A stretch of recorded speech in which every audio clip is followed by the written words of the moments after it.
Okay friends, இந்த wait gaining breakfast recipe செய்கிறதுக்கு 2 table spoon அளவுக்கு ஜவ்வரிசி எடுத்துக்கலாம். 2 டேபிள் ஸ்பூன் அளவுக்கு ப்ரௌன் ரைஸ் எடுத்துக்கலாம்.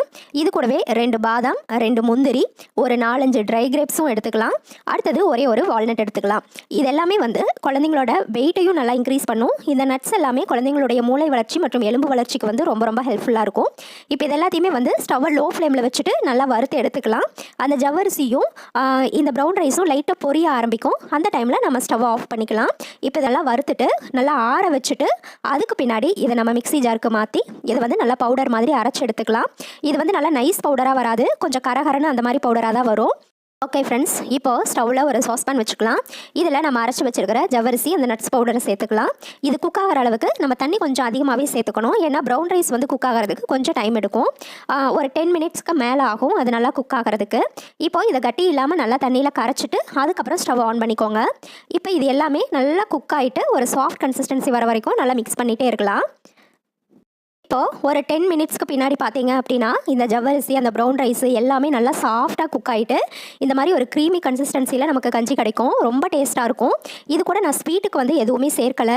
ஏன்னா அதில் ட்ரை கிரேப்ஸ் போட்டிருக்கிறதால லைட்டாக ஸ்வீட்டாக தான் இருக்கும். உங்களுக்கு இன்னும் ஸ்வீட் வேணும் அப்படின்னா பனங்கற்கண்டு, நாட்டு சக்கரை ஏதாவது கொஞ்சமாக சேர்த்துக்கோங்க.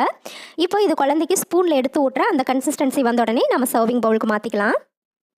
இந்த ஃபுட்டு நம்ம 8 மந்த்ஸ்லேருந்து எல்லா வயசு குழந்தைங்களுக்கும் கொடுக்கலாம். வீடியோக்குள்ளே போகலாம். ஓகே ஃப்ரெண்ட்ஸ், இன்றைக்கி நான் தேங்காய் பால் கஞ்சி செய்கிறதுக்கு ஒரு 10லேருந்து 15 பீஸ் இந்த மாதிரி குட்டி குட்டியாக தேங்காய் கட் பண்ணி வச்சுருக்கேன். தேங்காய்க்கு பின்னாடி இந்த மாதிரி பிளாக் கலரில் வரும் இல்லையா, நம்ம எடுத்தோம் அப்படின்னா இது இந்த பிளாக் கலரில் இல்லாமல் நல்லா சீவி கத்தியில் சீவிட்டு எல்லா பக்கமும் இந்த மாதிரி ஒயிட் கலரில் இருக்கிற மாதிரி பார்த்துக்கோங்க. இப்போ நம்ம இதை ஒரு மிக்ஸி ஜாருக்கு மாற்றிட்டு நல்லா அரைச்சிட்டு இதிலிருந்து தேங்காய் பால் எடுத்துக்கலாம். இப்போ பார்த்தீங்க அப்படின்னா நான் தண்ணி கொஞ்சம் தேவையான அளவுக்கு சேர்த்துட்டு நல்லா அரைச்சி எடுத்துக்கிட்டேன்.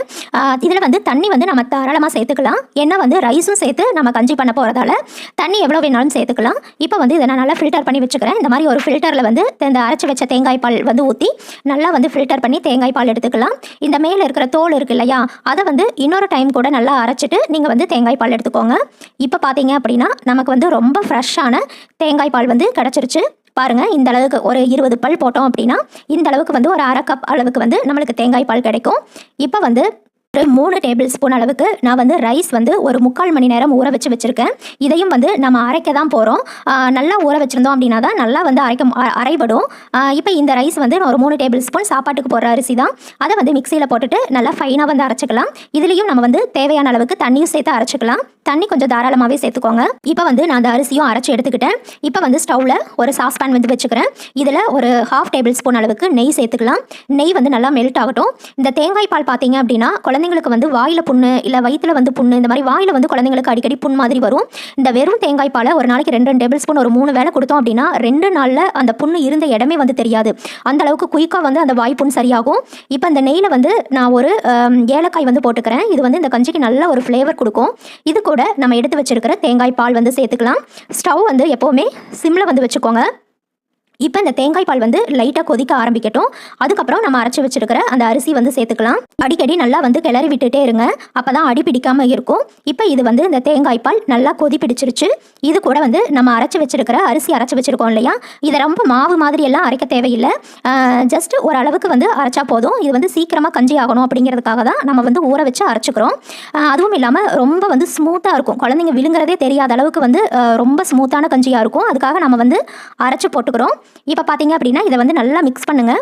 இது ஒரு திக் கன்சிஸ்டன்சிக்கு வரட்டும். அதுக்கப்புறம் மற்ற இன்க்ரீடியன்ஸ் எல்லாம் போட்டு இப்போ இந்த தேங்காய் பால், அரிசி இது எல்லாமே சேர்ந்து நல்லா குக் ஆகிட்டு இந்த மாதிரி ஒரு திக்கான கஞ்சி பதத்துக்கு வந்துருச்சு. இப்போ இது கூட 8 மந்த்ஸ்க்கு மேலே இருக்கிற குழந்தைங்க தானே, அதனால் நான் 1 டேபிள் ஸ்பூன் அளவுக்கு நட்ஸ் பவுடர் சேர்த்துக்கிறேன். அதுக்கப்புறம் நல்லா பொடிச்சு வச்சிருக்கிற கற்கண்டு பவுடர் சேர்த்துக்கிறேன். இதுக்கு கஞ்சி நல்லா ஒயிட்டாகவே இருக்கணும் அப்படின்னா கற்கண்டு பவுடர் சேர்த்துக்கலாம். நல்லா இனிப்பாக டேஸ்ட்டாக இருக்கும். இல்லை அப்படின்னா நீங்கள் வெல்லம் கூட சேர்த்துக்கலாம். அதுவும் ஒரு சுவையாக நல்லா இருக்கும். இது ஒரு பாயசம் சாப்பிட்டா எப்படி இருக்குமோ டேஸ்ட்டு அப்படி தான் இருக்கும். இப்போ இது நல்லா ஒரு திக் கன்சிஸ்டன்சிக்கு, அதாவது குழந்தைக்கு ஸ்பூனில் எடுத்து ஊட்டுற மாதிரி கன்சிஸ்டன்சிக்கு வந்த உடனே நம்ம ஸ்டவ் ஆஃப் பண்ணிவிட்டு எடுத்துக்கலாம். இப்போ பார்த்தீங்க அப்படின்னா இது நல்லா திக் ஆயிருச்சு. குழந்தைங்களுக்கு ஊட்டுற பதத்துக்கு வந்துருச்சு. இப்போ நான் ஸ்டவ் ஆஃப் பண்ணிவிட்டு இதை சர்விங் பவுலுக்கு மாற்றிக்கிறேன். நம்மளோட சூப்பரான தேங்காய் பால் கஞ்சி ரெடி ஆயிருச்சு. குழந்தைங்களுக்கு அருமையாக வெயிட் இன்க்ரீஸ் ஆகும். நீங்கள் நாளைக்கு இந்த ஃபுட்டு செய்து கொடுங்க. குழந்தைங்களுக்கு எப்படி சாப்பிட்டாங்க அப்படின்னு சொல்லி உங்களோட கமெண்ட்ஸை எனக்கு சொல்லுங்கள். ஓகே ஃப்ரெண்ட்ஸ், இந்த டொமேட்டோ கிச்சடி செய்கிறதுக்கு இன்றைக்கி வந்து நான் ஒரு தக்காளி எடுத்திருக்கேன். அது வந்து கொஞ்சமாக தண்ணி ஊற்றி இந்த மாதிரி தக்காளியை வேக வச்சுருக்கேன். இது வந்து ஒரு 3 மினிட்ஸ் இப்போது தக்காளி ஒரு 3 நிமிஷம் நல்லா வெந்ததுக்கப்புறம் மேலே இருக்கிற அந்த தோலை வந்து நம்ம கையில் எடுத்தோம் அப்படின்னா தக்காளி தோல் ஃபுல்லாகவே வந்து நல்லா உறிஞ்சு வந்துடும். அதுக்காக தான் நம்ம வந்து வேக வைக்கிறது. அந்த தோலோடு போட்டால் வந்து குழந்தைங்க சாப்பிட முடியாது. அதுக்கப்புறம் கட் பண்ணிவிட்டு உள்ளே இருக்கிற விதையும் எடுத்துருங்க. இந்த தோல் மேலே இருக்கிற அந்த ஸ்கின்னை மட்டும் நல்லா வந்து இந்த மாதிரி கட் பண்ணி எடுத்து வச்சுக்கோங்க. இப்போது ஸ்டவ்வில் ஒரு குக்கர் வச்சுக்கலாம். இதில் கொஞ்சமாக குக்கிங் ஆயில் சேர்த்துக்கலாம். குக்கிங் ஆயில் நல்லா காஞ்ச உடனே நான் பொடிசாக நறுக்கி வச்சுருக்கிற சாம்பார் வெங்காயம் சேர்த்துக்கிறேன். அது கூட கொஞ்சமாக கருவேப்பிலையும் சேர்த்து வதக்கிக்கலாம். சில ஃப்ரெண்ட்ஸ் கேட்டிருந்தீங்க தக்காளி சேர்த்தா வந்து சளி பிடிக்குமான்னு சொல்லி. தக்காளி வந்து நம்ம வேக வச்சு தான் சேர்த்துருக்கோம். அதுவும் இல்லாமல் வேகம் வச்சு தான் நம்ம வந்து குழந்தைக்கு கொடுக்க போகிறோம். டாக்டரே வந்து டொமேட்டோ சூப்பு பெப்பர் தூளெல்லாம் சேர்த்து கொடுக்க சொல்கிறாங்க. ஸோ சளி பிடிக்காது. இப்போ நம்ம கட் பண்ணி வச்சுருக்கிற தக்காளியும் சேர்த்து நல்லா வதக்கிக்கலாம். இந்த தக்காளி நல்லா வதங்கின உடனே இது கூட கொஞ்சமாக இஞ்சி பூண்டு பேஸ்ட்டு சேர்த்துக்கலாம். இஞ்சி பூண்டு பேஸ்ட் இல்லை அப்படின்னா ஒரு பூண்டு கொஞ்சமாக இஞ்சி ரெண்டையும் தட்டி சேர்த்துக்கோங்க. இப்போ இது எல்லாமே நல்லா வதக்கின உடனே நான் வந்து 2 டேபிள் ஸ்பூன் அரிசிக்கு 1 டேபிள் ஸ்பூன் துவரம்பருப்பு எடுத்து வச்சுருக்கேன். நீங்கள் பாசிப்பருப்பு கூட சேர்த்துக்கலாம். அரிசிக்கு பதிலாக ரவை சேர்த்துக்கலாம், அவல் சேர்த்துக்கலாம், ஓட்ஸ் சேர்த்துக்கலாம், என்ன வேணாலும் சேர்த்துக்கலாம். இந்த மாதிரி அரிசி பருப்பு இதெல்லாம் சேர்த்து நம்ம ஃபுட்டாக நைட் டைம் கொடுத்தோம் அப்படின்னா குழந்தைங்களுக்கு நல்லா ஸ்டொமக் ஃபில்லிங்காக இருக்கும். அடிக்கடி பசிச்சு அழமாட்டாங்க. நைட் டைம் வந்து நிறைய டைம் எந்திரிக்க மாட்டாங்க. இப்போ இது எல்லாத்தையுமே நல்லா மிக்ஸ் பண்ணிவிட்டு காரத்துக்கு கொஞ்சமாக பெப்பர் தூள் சேர்த்துக்கலாம். அடுத்தது சால்ட்டு தேவையான அளவுக்கு சேர்த்துக்கலாம். சால்ட்டும் சேர்த்துட்டு நம்ம இப்போ வந்து கொஞ்சமாக நான் சால்ட் சேர்த்துக்கிறேன். ஒரு பிஞ்ச் மட்டும் சேர்த்துக்கோங்க குழந்தைங்களுக்கு. இப்போது தேவையான அளவுக்கு தண்ணி சேர்த்துட்டு 4 விசில் விட்டோம் அப்படின்னா நம்மளுடைய சூப்பரான டொமேட்டோ கிச்சடி. இப்போது 4 விசிலுக்கு அப்புறம் நம்மளுடைய ரொம்பவே சூப்பரான டொமேட்டோ கிச்சடி ரெடி. இதில் அந்த கருவேப்பிலை மட்டும் தனியாக எடுத்துகிட்டு இந்த சாதத்தை வந்து கரண்டியை வச்சு நல்லா மசிச்சிருங்க. 9 மாதத்துக்கு மேலே இருக்கிற குழந்தை அப்படின்னா இந்த மாதிரி நல்லா மசிச்சு கொடுத்தா போதும் குலைவா. இல்லைனா இதை அப்படியே மிக்ஸி ஜாருக்கு மாற்றி 1 or 2 பல்ஸ் விட்டு பிளெண்ட் பண்ணி கூட நம்ம ஊட்டி விடலாம். இப்போ இது கூட நம்ம நெய் சேர்த்து கூட கொடுக்கலாம் தாராளமாக குழந்தைங்களுக்கு.